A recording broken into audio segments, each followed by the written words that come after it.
Hello, welcome back to my channel. Today I'm going to share something very special with you guys. My very first love in life, art, illustration, painting. This is a small Moleskine journal that I use to put down ideas, figure things out, try new shapes, new concepts, new mediums. And today I'll be sharing with you this small thumb copy of Amethyst by Alphonse Mucha. He really is one of my favorite artists. I didn't find him until long after I had established my own style, and someone mentioned to me that it reminded them of Art Nouveau. The lines, the ease, the dance of the pen, the expression of nature, the flowers, the dresses, the gestures of the body. Oh, it's so good. Alphonse Mucha uses nature and beauty, soft colors, and flowing lines. And though I have ventured off into different styles, and I love them, I find myself coming back time and time again to this particular illustrative, painterly style. I started this drawing off with loose graphite pencil lines, keeping them loose on purpose, trying not to get too defined right in the beginning so that I have a little bit of space inside of those margins to get creative and expressive with the pen. Here I'm using a 0.005 micron pen to solidify some lines. The tip of this pen is the size of the tip of a needle, so it's very small. And I like to put these black lines in before I paint because it creates a sort of variation of opacity and darkness where the paint lays over the black lines and you can kind of see through it in the end. I was inspired to do this small practice after I was asked by a gentleman to paint his wife, to do a portrait of her. He asked that it be provocative and sent me over some pictures, and she is such a beautiful goddess. And so, of course, using this style with these dancerly, flowy, provocative, sweet lines came to me, and I knew that I needed to use this style.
To lay the color on this small sketch, I'm using Arrtx acrylic markers.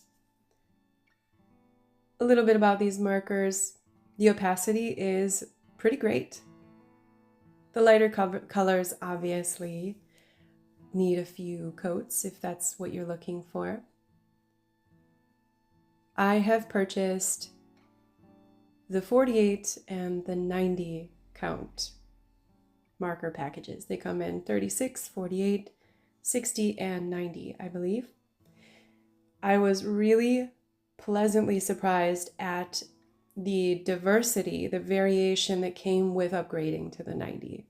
I wasn't sure if I would just be purchasing a bunch of the same markers, but it did give me a great level of variation, particularly with skin tone.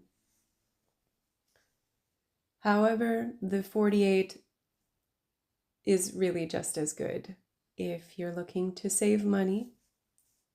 I like these markers a lot. They have great opacity. They allow me to quickly move between colors to create variation in my painting without having to stop and mix paint.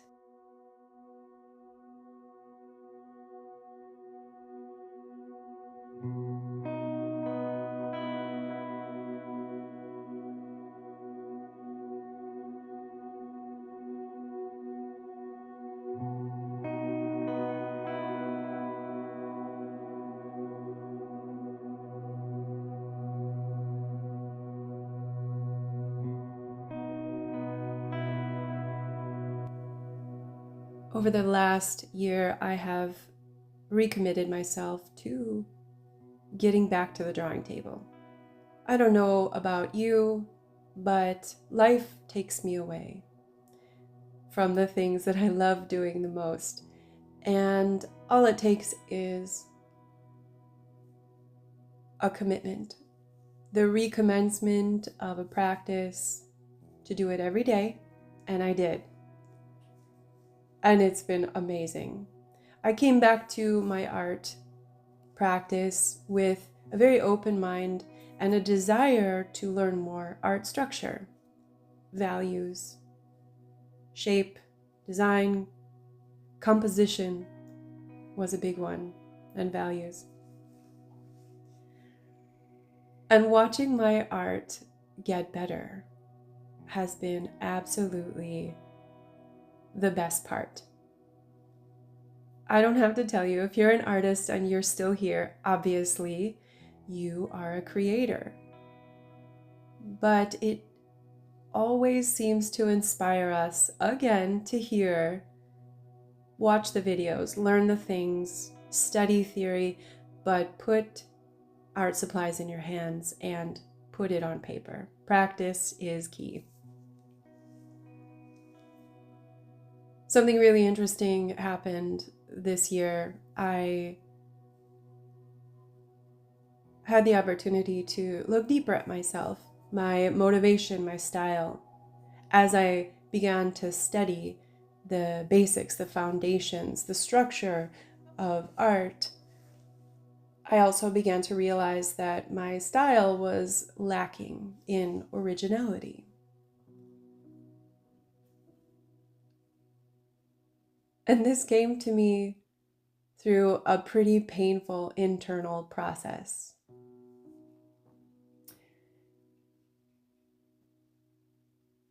I had exited a relationship. One of the greatest, most enjoyable parts of this relationship was sharing my creations, my paintings with my partner. In return, he would be very complimentary and praise my art, and it boosted me. It really did. When the relationship ended, that was no longer there. This was something I did not anticipate. And admittedly, things fell a little flat. Not just grieving the end of the relationship, but this unforeseen aftermath. My main cheerleader was gone. Simultaneously, the algorithm on Instagram completely changed. I'm talking thousands of likes to like 4, and one of those was me. It was tough. Things fell completely flat for me. And even in that, I was kind of hard on myself. Well, shouldn't I just want to create, even though no one's paying attention? But there was a big lesson in this for me, a big revelation. And this lesson had its full way with me. Maybe something like this has happened to you before. The grief of this process, the seeming emptiness that I was experiencing inside my life and inside of my art, revealed to me that as a child, one of the only moments of praise I would ever get from my mother was after I made a really great picture. Light bulb. This was such an awakening for me. It made me realize that subconsciously, subtly, I had been creating to receive that pat on the head from my mom. Most things for me do come back to scripture these days. Not even intentionally, it's just God sends it my way. My YouTube algorithm sends me something that highlights a scripture for me that applies directly to what I'm going through. And in this empty couple of weeks where I sort of lived despairingly, not loving art like I had, grieving the fact that I had lost a relationship and lost my love for art. The story of God's direction, that we hide our worship, that we don't flaunt our generosity, that we give without the desire to be seen and celebrated, the way the Pharisees would show their generosity so that they may be praised, receive attention. And it hit me. Subconsciously, subtly, and actually maybe very potently, I had been creating for that boost, that dopamine boost, the self-esteem lift, that hit of self-worth, by someone seeing something amazing that I did and telling me how amazing it is. And now I didn't have that. Call me crazy, but this whole process was a direct gift from God. I had been praying for a long time. I felt myself trapped under this glass ceiling of creativity, and I couldn't get through it. And in response, God sends me this nearly devastating, what felt like a death, but instead I realized it was the death of an ego, of something that was holding me back. I was creating to receive and experience back. And that completely died. All of it.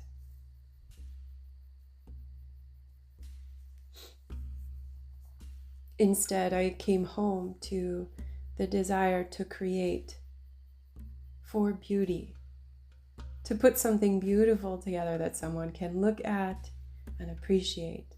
Like my friend Alphonse Mucha. And yes, we create for others. As an artist, as a human, we are here to be seen. But this entire unraveling of an ego structure was such a gift, because it unlocked so much inside of me. My desire to create, my ability to see, the skill that was locked inside under trauma. And what has unearthed is a new sense of creativity, the ease with which I express myself. It seems as though this force field has been removed, this thing that kept me small, scared, tight, over-concerned about what other people might think. Instead, I understand deeper the generosity of art, creating for the spirit of beauty. Thank you for joining me today for this drawing. I hope that this inspires you to continue to express yourself in the ways that light you up most, that we continue to peel away the layers and reveal the parts of us that are pure joy, expression, and God's love. Thank you, and I'll see you in the next one.